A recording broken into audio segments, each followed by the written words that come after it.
So I just finished watching Pastor Zach's sermon about grief, um, which was, I wasn't expecting because it was Senior Sunday where they honor the graduates, the high school graduates, and of course it is a time of grief for them because they don't get to do graduation and prom and all those wonderful things that every high school graduate should get to do, or every senior.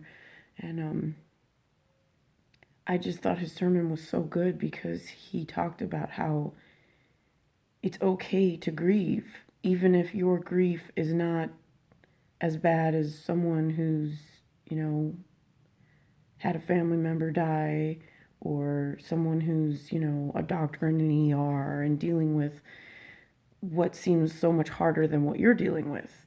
And it was just the message I really needed to hear because I was just talking to my friend on Friday nights, talking to Sarah and saying, you know, I feel guilty for having, this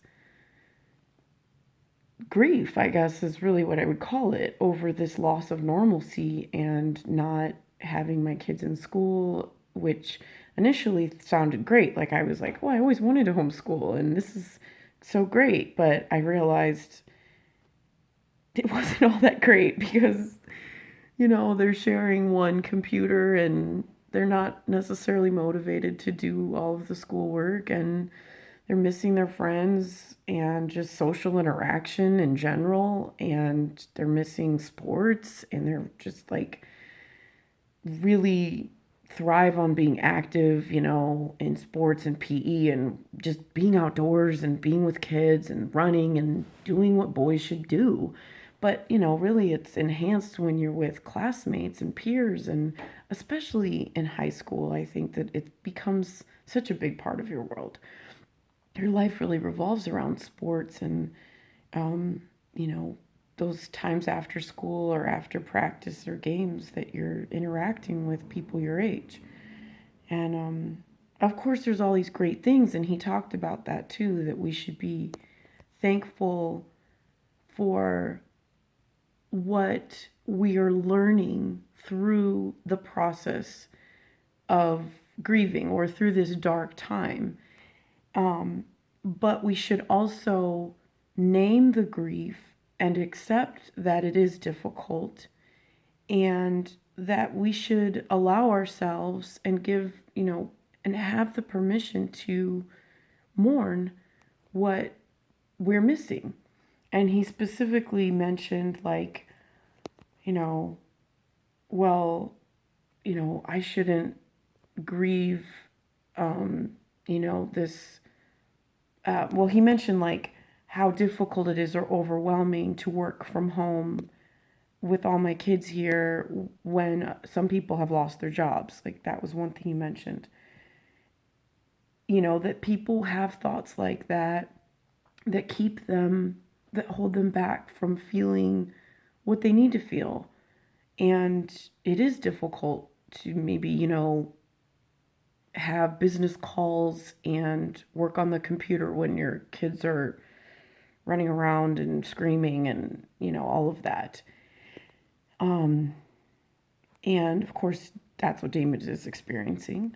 And, you know, yeah, it's not easy, but he's allowed to feel frustrated and overwhelmed by that, even though, yeah, there are people who are dealing with worse, like, well, I don't have a job and I don't know how I'm going to pay, you know, for my house or to feed my kids or whatever. And that's like, well, that's worse. Or like someone like me who might be like, well, I work at Target. And I mean, I'm amazed that people actually say to me, like, you're a hero. Like, you're doing God's work. I think someone said that. They were like, thank you for being here and all this. And I'm like, it's not that big a deal. And of course, I'm like, well, I'm not putting myself at risk like people in hospitals who are really dealing with the sick. And that's like all kinds of risks. And then they, are putting their families at risk, or, and of course, I mean, it's true. It's like what I'm dealing with is nothing. But at the same time, you know, maybe there are some things about my job that I don't love, like wiping down the register after every transaction, or wiping down the scanner and the credit card thing and the countertops and all of that like 100 times a shift. Or, you know, I don't like wearing the mask for 8 hours because I get sweaty and my breath smells and it's gross or whatever. But, you know, and I mean, those are not like major things, but it's okay for me to feel that, this isn't fun, and to kind of just say, wow, I kind of miss like just being able to smile at people and they actually see my smile, or, talking to people and seeing their whole face expression, when I'm at work. Or because I do like interacting with people, with, the general public, but it's obviously weirder and different now because of the masks. And I mean, we can laugh about it, which is good, but at the same time, like, it's okay to acknowledge that it's not fun, and the masks are, make us sweaty and uncomfortable. And, so anyways, he didn't mention the masks, but I'm just saying the sermon was really good because one of the quotes he had was from Brene Brown, whatever, about, you shouldn't just reserve your kindness for that ER doctor who's on the front lines, and you think that situation is, deserving the most credit or celebration or whatever for their sacrifice and their difficulty. You should also show kindness to yourself and your neighbors. And, everybody is dealing with some sort of difficulty, and it's okay for. And another quote he had was, "Your something along the lines of your loss is the worst loss." And I remember actually Kat Riley mentioning one time that she was like, I felt almost as if I shouldn't pray for my kid who has a cold when there are kids who have cancer, kind of thing. And she felt like God said, no, but this is what you're dealing with, and I want you to come to me and talk to me about it. And it's okay to pray about your kid having a fever or feeling sick, because that's what you're dealing with. And he knows, everything, and we can't pretend to know what other people are going through, so we shouldn't try to. And so that was one of the parts of the message I loved, that Pastor Zach said, don't rate your grief, don't judge what others are going through, or how they're grieving. And also don't rate yours as if, well, mine is lesser, so I don't, have permission to feel this way, when it's okay to feel this. And, I've never, well, not never, but I haven't had a whole lot of grief in my life. So I think maybe I never learned like those things that people maybe learn in like grief counseling or grief support groups. And, I imagine there's going to come a time in my life where I will have to go through more significant grief. And I'm thankful that my church has support groups, and they have a grief support group. And I picture myself going there, hopefully, and learning from the curriculum and all of that, there's a process, and it's okay to go through these steps and these feelings and have this. But it was nice to get, kind of the just short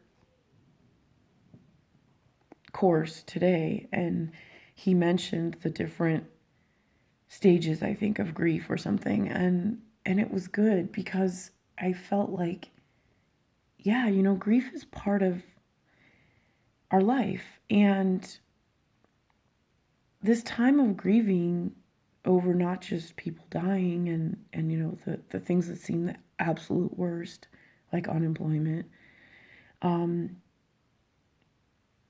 but just the loss of normalcy, the I really miss church. I miss going to church. I miss getting dressed on a Sunday morning and going to church and worshiping with other people and hearing the music live and, sitting in church and feeling that, I'm with my family of believers. That is important. And I think it's good for us to assemble together. So I miss that. And it's okay to miss that, I think. And that's why I loved this sermon. And he mentioned, of course, several great scriptures, but saying, Paul felt grief, and he mentions grief. And it's, there are certain scriptures that could be misinterpreted as, well, we're not supposed to grieve or, be in the darkness, as it says, because we are in the light. But the Bible isn't saying that we're not supposed to have grief or that we won't experience dark times, because we learn through the dark times and we grow and we transform, and it's really necessary for us. And also that, Jesus grieved over Lazarus, and